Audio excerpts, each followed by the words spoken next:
நண்பர்கள் அனைவருக்கும் வணக்கம். இன்றைக்கி நம்ம பார்க்க போகிறது என்ன அப்படின்னு சொல்லிட்டு பார்த்தீங்கன்னா, தேசிய ஊனமுற்றோர் அடையாள அட்டை அப்படின்றது ஒன்று இருக்கு இல்லையா, அது எப்படி ஆன்லைனில் அப்ளை பண்ணி வாங்குறது அப்படின்றத பற்றி தான் பார்க்க போகிறோம். ஓகே நண்பர்களே, வாங்க வீடியோக்குள்ளார போகலாம். இப்போ இதுதான் வந்து பார்த்தீங்கன்னா, இது அப்ளை பண்ணுறதுக்கான வெப்சைட்டு. இது கிட்டத்தட்ட வந்து பார்த்தீங்கன்னா சாலம்பான் கார்டு அப்படின்னு சொல்லிட்டு சொல்லுவாங்க. ஸோ இது வந்து நம்ம எப்படி ஆன்லைனில் ரெஜிஸ்ட்ரேஷன் பண்ணுறதுக்கான இந்த லிங்க்கை வந்து நான் கீழே டிஸ்கிரிப்ஷனில் கொடுக்குறேன். அதில் போனீங்கன்னா நீங்கள் இந்த வெப்சைட்டுக்கு நேராக வந்துடும். இதில் வந்து எப்படி நம்ம டேட்டா ஃபில்அப் பண்ணுறது அப்படின்னு சொல்லிட்டு இப்போ இந்த வீடியோவில் பார்க்கலாம். ஓகே நண்பர்களே, அதுக்கு முன்னாடி என்னோட சேனல் யாரும் சப்ஸ்கிரைப் பண்ணாமல் வந்தீங்கன்னா சப்ஸ்கிரைப் பண்ணி என்னோட சேனலுக்கு சப்போர்ட் பண்ணுங்கள். மறக்காமல் உங்களுடைய நண்பர்களுக்கு இந்த வீடியோவை ஷேர் பண்ணுங்கள். இதில் முதல்ல எடுத்தோடனே பார்த்தீங்கன்னா, இப்போ நான் ஆல்ரெடி டேட்டாவெலாம் ஃபில்அப் பண்ணி வச்சுருக்கேன். அது என்னென்ன ஸ்டேஜில் எப்படி கேட்குன்னு சொல்லிட்டு உங்களுக்கு காமிக்கிற பாருங்கள். இங்கே அப்ளிகேண்ட் நேம் கேட்கும். அதில் வந்து உங்களுடைய நேம் ஆதார் கார்டில் எப்படி இருக்கோ அது மாதிரி கொடுத்தீங்கன்னா, இங்கே சைடில் வந்து பார்த்தீங்கன்னா அப்ளிகேண்ட் நேம் இன் தமிழ் அப்படின்னு சொல்லிட்டு வந்துடும். இங்கே தமிழில் வந்து கரெக்டாக வந்து நேம் கரெக்டாக இருக்கான்னு சொல்லிட்டு பாருங்கள். சிலருக்கு இப்போ நான் ராமமூர்த்தின்னு டைப் பண்ணதுக்கு ஒரு ராமாமூர்த்தி அப்படின்னு சொல்லிட்டு வந்துருச்சு. அப்போ என்ன பண்ணால் எடிட் பண்ணிக்கிட்டு கரெக்டாக நம்ம எதை டெலிட் பண்ணணுமோ அதை டெலிட் பண்ணிக்கோங்க. டெலிட் பண்ணிவிட்டு இப்போ நீங்களே கூட இங்கே ஃப்ரெஷ்ஷாக கூட டைப் பண்ணிக்கலாம். இப்போ நான் அப்படியே டைப் பண்ணுறேன். டைப் பண்ணிட்டோன்னா இப்போ ஹிந்தியில் வருது. ஆக்சுவலாக நமக்கு இப்போ தமிழில் வேணும் அப்படின்னு சொல்லிட்டு நம்ம தமிழில் கூட கொடுத்துக்கலாம். இல்லை நீங்கள் என்ன பண்ணுங்கள், இப்போ இதுவுமே வந்து பார்த்தீங்கன்னா கூகுள் டிரான்ஸ்லேட் இருக்கு இல்லையா, கூகுள் டிரான்ஸ்லேட் போய் நம்ம டைப் பண்ணிக்கிறேன். இப்போ இங்கிலீஷ் டு தமிழ் கொடுத்துக்கிறேன். கொடுத்துக்கிட்டு இப்போ இன்சியல் வந்து இப்போ அவர் கொடுக்கணும். இன்சியல் வந்து பார்த்தீங்கன்னா அவங்களுடைய அப்பா பேர் பெருமாள் அப்படிங்கும் போது பின்னு சொல்லிட்டு டைப் பண்ணோன்னா பேன் வந்துடுது. இப்போ நம்ம என்ன பண்ணுவோம், பெருமாள் கூட டைப் பண்ணுவோம். பெருமாள் டைப் பண்ணிவிட்டு இதில் நமக்கு பே மட்டும் இருந்தால் போதும் இல்லையா, அதனால் என்ன பண்ணுவோம், இதை டெலிட் பண்ணி ரூமால்ன்றது மட்டும் டெலிட் பண்ணிவிடுவோம். காப்பி பண்ணிட்டு வந்து ஃபுல்லாக போட்டுக்கோங்க. இந்த ராமமூர்த்தி பெருமாள்ன்றதை காப்பி பண்ணிவிட்டு வந்து யூடிஐடி கார்டில் வந்து இந்த இடத்துல பேஸ்ட் பண்ணிக்கிறேன். பேஸ்ட் பண்ணிவிட்டு இப்போ ராமமூர்த்தி கரெக்டாக வந்துடுச்சு. இப்போ எனக்கு அந்த பெருமாள் ரூ வரைக்கும் தேவையில்லை.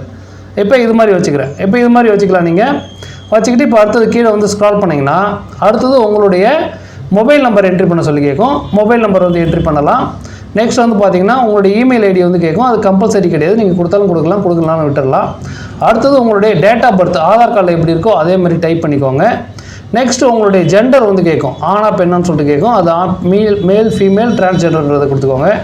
நெக்ஸ்ட் உங்களுடைய name of the applicant father mother கார்டியன்ற இடத்துல கிளிக் பண்ணிங்கன்னா ஃபாதர் மதர் கார்டியன் வரும். இதில் எது உங்களுக்கு தேவையோ அதை கிளிக் பண்ணிக்கோங்க. கிளிக் பண்ணிவிட்டு உங்களுடைய ஃபாதர் நேம் டைப் பண்ணுங்கள். அடுத்தது வந்து contact number of guardian caretaker கேட்கும். நீங்கள் ஒரே நம்பரை கொடுத்தாலும் கொடுத்துக்கலாம், இல்லை வேறு நம்பரை கொடுக்குறனாலும் கொடுத்துக்கலாம். நெக்ஸ்ட் இங்கே உங்களுடைய ஃபோட்டோ பாஸ்போர்ட் சைஸ் ஃபோட்டோ வந்து அப்லோட் பண்ணுங்கள். கீழே சிக்னேச்சர் தம்பு அதர் பிரிண்ட் அப்படின்னு சொல்லிட்டு கேட்குது இல்லையா, இந்த இடத்துல உங்களுடைய கைரேகையோ இல்லை உங்களுடைய கையெழுத்தையோ நீங்கள் கீழே டைப் பண்ணிக்கலாம். நெக்ஸ்ட்டு ப்ரூஃப் ஆஃப் ஐடென்டிட்டி வந்து கேட்கும். ப்ரூஃப் ஆஃப் ஐடென்டிட்டியில் வந்து பார்த்தீங்கன்னா உங்களுடைய ஆதார் நம்பரை வந்து எஸ்ன்னு சொல்லிட்டு கொடுத்துட்டு ஆதார் நம்பரை டைப் பண்ணிக்கோங்க. I agree to share my information with government டிபார்ட்மெண்ட்ன்றதை டிக் பண்ணிவிட்டு இந்த இடத்துல ஐடென்டிட்டி ப்ரூஃப்ன்ற இடத்துல ஆதார்னு இருக்கும். ஆதாரை வந்து செலக்ட் பண்ணிக்கோங்க. செலக்ட் பண்ணிவிட்டு இங்கே அப்லோடு ஐடென்டிட்டி ப்ரூஃப் அப்படின்ற இடத்துல சூஸ் ஃபைல்னு சொல்லிட்டு இருக்கும். சூஸ் ஃபைல்னு சொல்லிட்டு இதை வந்து கிளிக் பண்ணிக்கோங்க. கிளிக் பண்ணிவிட்டு இதில் வந்து சூஸ் ஃபைலை வந்து அப்லோட் பண்ணிக்கோங்க. Next is the residential address as per the Aadhaar card அப்படின்னு சொல்லிட்டுருக்கோம். இதை கிளிக் பண்ணிக்கிட்டு வந்து நீங்கள் எஸ் வந்து கொடுத்துக்கோங்க. கொடுத்துட்டு அடுத்தது வந்து பார்த்தீங்கன்னா உங்களுடைய அட்ரஸ் வந்து கேட்கும். இதில் ஃபஸ்ட் இடத்துல பார்த்தீங்கன்னா அந்த அட்ரஸ் இருக்கிற இடத்துல உங்களுடைய வீட்டு நம்பரையும் தெருப்பெரும் மட்டும் டைப் பண்ணிக்கோங்க. அடுத்தது வந்து ஸ்டேட்ன்ற இடத்துல தமிழ்நாடுன்றதை கொடுத்துக்கோங்க. டிஸ்ட்ரிக்ட் வந்து உங்களோட டிஸ்ட்ரிக்ட் என்னவோ அதை கொடுத்துக்கோங்க. நெக்ஸ்ட்டு என்ன தாலுக்கு, அடுத்தது வந்து வில்லேஜ் பிளாக்ன்றது கரெக்டாக என்ன வில்லேஜோ அதை கொடுத்துக்கோங்க. கீழே வந்து பின்கோடுன்றதை கொடுத்துக்கோங்க. கொடுத்துக்கிட்டு இப்போ அடுத்தது வந்து டிசபிலிட்டி டீடைல்ஸ் அப்படின்னு சொல்லிட்டு கேட்கும். இன் கேஸ் ஆஃப் மல்டிபிள் டிசபிலிட்டிஸ்னால் please choose 2 or more out of the 20 டிசபிலிட்டிஸ்னு இருக்கும். இதில் டிசபிலிட்டி டைப்பை கிளிக் பண்ணிங்கன்னா உங்களுடைய ஊனம் எதை சார்ந்தது, இப்போ என்னது லோகோமோட்டார் டிசபிலிட்டி அப்படின்றத கொடுத்துக்கிறேன். அடுத்தது டிசபிலிட்டி டியூ டு எதனால் இந்த டிசபிலிட்டி வந்தது, ஆக்சிடெண்ட்டா அதே மாதிரி டிசீஸா இல்லை ஹெரிடிட்ரியா அப்படின்னு சொல்லிட்டு கேட்கும். உங்களுக்கு எப்படியோ நீங்கள் அதை கொடுத்துக்கோங்க. நான் ஆக்சிடென்ட்ன்றதுனால ஆக்சிடென்ட் கொடுத்துட்டேன். டிசபிலிட்டி பை பர்த் பிறந்ததுலேயே அந்த ஊனம் இருக்குதா அப்படின்னு சொல்லிட்டு கேட்குறாங்க. எஸ்னா எஸ் கொடுங்க, இல்லை நோணும். டிசபிலிட்டி சின்ஸு எந்த வருஷத்துலேருந்து உங்களுக்கு ஆக்சிடென்ட் ஆகி அந்த உடல் ஊனம் ஏற்பட்டது அப்படின்றத கொடுக்கணும். Next to you have disability certificate அப்படின்னு சொல்லிட்டு கேட்குறாங்க. இப்போ நமக்கு தமிழ்நாடு கவர்மெண்ட்டில் டிசபிலிட்டி சர்டிஃபிகேட் கொடுத்துருப்பாங்க. அது இருந்தால் தான் அப்ளை பண்ண முடியும். எஸ்ன்னு கொடுத்துக்கிட்டு உங்களுடைய டிசபிலிட்டி சர்டிஃபிகேட் வந்து இங்கே ஸ்கேன் பண்ணி அட்டாச் பண்ணுங்கள். அது கிட்டத்தட்ட எப்படி இருக்குன்னு சொல்லிட்டு பார்த்தீங்கன்னா இப்போ இது மாதிரி வந்து கொடுத்துருப்பாங்க அந்த டிசபிலிட்டி சர்டிஃபிகேட். இப்போ ஃபஸ்ட் இடத்துல பார்த்தீங்கன்னா இந்த பேஜ் வரும், ஃபார்ம் 5 சர்டிஃபிகேட் ஆஃப் டிசபிலிட்டின்னு இருக்கும். இதில் வந்து பார்த்தீங்கன்னா ஒரு கிட்டத்தட்ட ஒரு சார்ட் பேப்பர் மாதிரி கொடுப்பாங்க A4 சைஸுக்கு. இதில் வந்து எல்லா இன்ஃபர்மேஷன் கொடுத்துருப்பாங்க. என்ன ஊனம், அந்த ஊனம் வந்து எத்தனை பர்சன்டேஜ் இருக்குது அப்படின்ற மாதிரி கொடுத்துருப்பாங்க. அதுக்கப்புறம் Aadhaar card, government of India அப்படின்ற மாதிரி டேட்டா ஃபில்அப் பண்ணி அந்த சம்மந்தப்பட்ட மருத்துவ அதிகாரியுடைய சீல் வச்சு சைன் போட்டு கொடுத்துருப்பாங்க. அதுக்கப்புறம் அவங்களுக்கு பாஸ்புக் அப்படின்னு சொல்லிட்டு கொடுத்துருப்பாங்க, உடல் ஊனமுற்றோர் பாஸ்புக்னு சொல்லிட்டு. அதில் கிட்டத்தட்ட ஒரு 4 பேஜ் கிட்ட நீங்கள் ஸ்கேன் பண்ணி அட்டாச் பண்ணுற மாதிரி இருக்கும். இதெல்லாம் மொத்தமாக ஸ்கேன் பண்ணி ஒரே பிடிஎஃபாக வச்சுக்கோங்க. பிடிஎஃபாக வச்சுக்கிட்டு அதை வந்து இந்த இடத்துல அட்டாச் பண்ணுங்கள். நெக்ஸ்ட்டு அந்த சர்டிஃபிகேட்டுக்குன்னு சொல்லிட்டு ஒரு 5 நம்பர் கொடுத்துருப்பாங்க. அந்த நம்பரு, அதுக்கப்புறம் date of issuance of certificate, எந்த டேட்டில் அந்த சர்டிஃபிகேட் உங்களுக்கு கொடுத்தாங்க, அது யார் கொடுத்தாங்க, மெடிக்கல் அத்தாரிட்டியாக சீஃப் மெடிக்கல் ஆஃபீஸரான்றதை கொடுக்கணும். நெக்ஸ்ட்டு டிசபிலிட்டி பர்சன்டேஜ் எவ்வளோன்றதை கொடுத்துக்கோங்க. கொடுத்துக்கிட்டு நெக்ஸ்ட் வந்து பார்த்தீங்கன்னா கீழே hospital for assessment issue of UDID கார்டுன்னு சொல்லியிருக்கோம். இந்த இடத்துல வந்து பார்த்தீங்கன்னா is your treating hospital in other state அப்படின்றத கேட்பாங்க.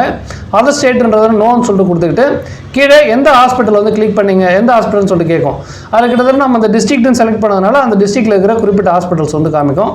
அதில் உங்களுடைய ஹாஸ்பிட்டல் ஏதோ அது கொடுத்துக்கிட்டு கீழே இந்த கேப்சா இருக்கும். இப்போ இங்கே எனக்கு 4+6 கேட்குது, 10 டைப் பண்ணிவிட்டு இந்த செக் பாக்ஸை டிக் பண்ணிவிட்டு சப்மிட்ன்றதை இப்போ கொடுத்துக்கிறேன். இப்போ கொடுத்துட்டோம்னா இப்போ person with disability application preview அப்படின்னு சொல்லிட்டு காமிக்கும். இப்போ நம்ம என்னென்ன டைப் பண்ணுமோ அதெல்லாம் வந்து ஒரு ப்ரிவியூவாக காமிக்கும். இதெல்லாம் கரெக்டாக இருக்குதா அப்படின்ற மாதிரி செக் பண்ணிக்கோங்க. செக் பண்ணிக்கோங்க. இதில் ஏதாவது நீங்கள் எடிட் பண்ண வேண்டியது இருந்ததுன்னா கீழே வந்து நீங்கள் எடிட் பண்ணி அப்டேட் பண்ணலாம். அப்படி இல்லையா ஃபைனல் சப்மிட் அப்படின்றத கொடுத்துக்கோங்க. இங்கே எடிட் ஆப்ஷன் இருக்கும். எடிட் அப்ளிகேஷன்ன்றதை கிளிக் பண்ணிங்கன்னா எடிட் ஆகும். இல்லைனா ஃபைனல் சப்மிட்ன்றதை கொடுத்துக்கிறேன். இப்போ ஃபைனல் சப்மிட் அப்படின்றது கொடுத்துட்ட உடனே இப்போ இது மாதிரி எனக்கு வரும், your application has been submitted successfully அப்படின்னு சொல்லிட்டு இங்கே வந்து பார்த்தீங்கன்னா உங்களுக்கு என்ரோல்மெண்ட் நம்பர் இல்லாமல் கொடுத்துருவாங்க. ஸோ இந்த என்ரோல்மெண்ட்டை வச்சு தான் வந்து நீங்கள் செக் பண்ண முடியும். இங்கே இதில் டவுன்லோட் அப்ளிகேஷன் சொல்லிட்டு ஒரு ஆப்ஷன் இருக்கும். இந்த டவுன்லோட் அப்ளிகேஷன் அப்படின்றத கிளிக் பண்ணிக்கோங்க. அதுக்கடுத்தது வந்து பார்த்தீங்கன்னா இந்த டவுன்லோட் அப்ளிகேஷன் கொடுத்தீங்கன்னா இப்போ இதுதான் உங்களுக்கான அப்ளிகேஷன். இப்படி தான் வந்து உங்களுக்கான அப்ளிகேஷன் வந்து டவுன்லோட் ஆகிருக்கும். பாருங்கள், இது மாதிரி வரும். இதில் person with disability enrolment number அப்படின்னு சொல்லிட்டு காமிக்கும். அடுத்தது வந்து பார்த்தீங்கன்னா உங்களுக்கான என்ரோல்மெண்ட் டேட், என்ன டேட்டில் நீங்கள் என்ரோல் பண்ணீங்க, உங்களுடைய எல்லா இன்ஃபர்மேஷனும் நீங்கள் என்னென்ன மாதிரியான இன்ஃபர்மேஷன்லாம் அப்ளிகேஷன் ஃபில்அப் பண்ணீங்களோ அது எல்லாமே இதில் காமிக்கும். நெக்ஸ்ட் வந்து பார்த்தீங்கன்னா டவுன்லோட் ரிசிப்ட் அப்படின்னு சொல்லிட்டு ஒன்று இருக்கும். இது மாதிரி ரெசிப்ட் வந்து உங்களுக்கு ஒன்று டவுன்லோட் ஆகும். ஸோ இதெல்லாம் தான் நீங்கள் அப்ளை பண்ணிங்கன்னா அந்த இன்ஃபர்மேஷன் வரும். இந்த இன்ஃபர்மேஷன் இப்போ சேவ் பண்ணிவிட்டு எப்படி இந்த கார்டை இப்போ நம்ம டவுன்லோட் பண்ணுறது அப்படின்னு சொல்லிட்டு இதில் பார்க்கலாம்.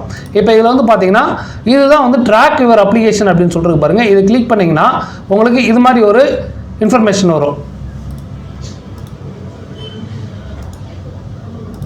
இப்போ ட்ராக் யுவர் அப்ளிகேஷன்றது கிளிக் பண்ணிங்கன்னா இப்போ இது மாதிரி காமிக்கும். இதில் போய்ட்டு இந்த ட்ராக் யுவர் அப்ளிகேஷன் அப்படின்ற இடத்துல இந்த ஆதார் கார்டு அப்படின்னு சொல்லிட்டு இருக்கு இல்லையா, அந்த ஆதார் நம்பர் போய்ட்டு கிளிக் பண்ணிவிட்டு இந்த இடத்துல உங்களுடைய ஆதார் நம்பரை டைப் பண்ணிக்கோங்க.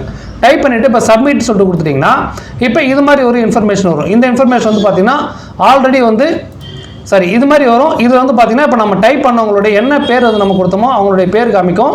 அதில் ஆனால் பார்த்தீங்கன்னா UDID நம்பர் வந்து காமிக்காது. அதுக்கப்புறம் என்ரோல்மெண்ட் நம்பர் காமிக்கும். அதுக்கப்புறம் ஆதார் நம்பருடைய லாஸ்ட் நம்பரு, மொபைல் நம்பர் நம்ம கொடுத்ததோட கடைசி 4 நம்பரு, அதுக்கப்புறம் அப்ளிகேஷன் ஸ்டேட்டஸ் அப்படின்னு சொல்லிட்டு காமிக்கும். இந்த அப்ளிகேஷன் வந்து ஒரு சில ரீசனால ரிமார்க்ஸ் கொடுத்து அப்டேட் யுவர் பர்சனல் ப்ரொஃபைல் அப்படின்னு சொல்லி கொடுத்துருக்காங்க. ஹாஸ்பிட்டல் நேமே கொடுத்துருக்குறாங்க. ஸோ இது வந்து பார்த்தீங்கன்னா இப்போ பெண்டிங்கில் இருக்கிறது. இப்போ அப்ரூவல் ஆனது எப்படின்னு சொல்லிட்டு பார்த்தீங்கன்னா இது மாதிரி இருக்கும். அப்ரூவல் ஆனது உங்களுடைய நேமு, அதுக்கப்புறம் UDID நம்பரு, அதுக்கப்புறம் என்ரோல்மெண்ட் நம்பர் காமிச்சிருக்கோம், ஆதார் நம்பர் காமிக்கும், மொபைல் நம்பர் காமிக்கல. ஆனால் அப்ளிகேஷன் வந்து டிஸ்பேச்சட் அப்படின்னு சொல்லிட்டு காமிக்குது.